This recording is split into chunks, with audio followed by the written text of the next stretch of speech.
All right, today we're going to talk about some staggering numbers. Staggering, I mean. This is the housing report for April 2021 for the Austin Round Rock metro area. Okay, I'm not a huge fan of numbers, but I think numbers are super important. And as much as I used to not like doing these market reports, I think you need to have this information to help you understand what's happening and to help you understand about making great decisions. So let's talk about some staggering, and I mean staggering numbers in April of 2021. But here's what's staggering. It's when you compare them to April of 2020. Yes, we were in a pandemic then, but it's still staggering numbers. Our median price, April to April, has gone up 41.6%. So that is, I mean, that's just unheard of, obviously, 41.6% increase in median price. At the same time, and this obviously has a factor in it, the available inventory has dropped 69.5%, which has a huge part of why, obviously, why prices are going up. Demand, supply. We know how supply and demand and supply, we know how that works. And this is, housing is a clear picture of supply and demand right now, for sure. So the interesting thing though is with that drop, massive drop in available listings, right? Massive increase in median price. We still closed 37.2% more listings in April 2021 than we did in April 2020.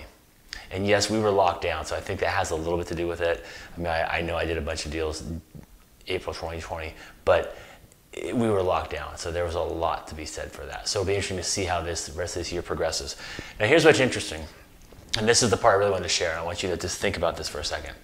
Okay, pricing in Austin, yes, the median price has gone up. And a lot of people still think that, hey, back in the day, you know, I can get a brand new house for $300K in Round Rock. Well, you can't anymore. And so when people are looking to buy houses here, they think of Austin the old way sometimes. It's not the case. So here's the interesting numbers to take with you. And I have to look at them. 22% of the homes that are listed on the market are in the 300,000s, which sounds great. But if you've tried getting a house in the 300,000s here in Round Rock or in Austin, you know a lot of them are not going in the 300,000s. So when you get to 400,000 to 500,000, that range, you're looking at about 19% of the houses. And over 500,000 up to 750 is 26.4% of the houses.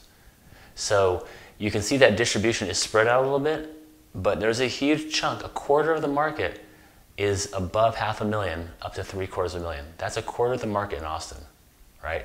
Now under 300,000 is 12%. And I bet if we went back 4 years ago and looked at those numbers, they'd be dramatically different. So anyway, stuff to think about in the housing market. If you have questions, please let me know. This market is still hot. There are still homes to buy. There are still buyers if you're looking to sell, right? There are still opportunities on both sides of that equation. I don't see the Austin area slowing down anytime soon. I mean, as we know, Tesla, Samsung, all these companies building, moving, coming here. It's poised to be another great year, and probably even 2022 will be a great year as well. So look forward to talking to you soon. Y'all have a great week.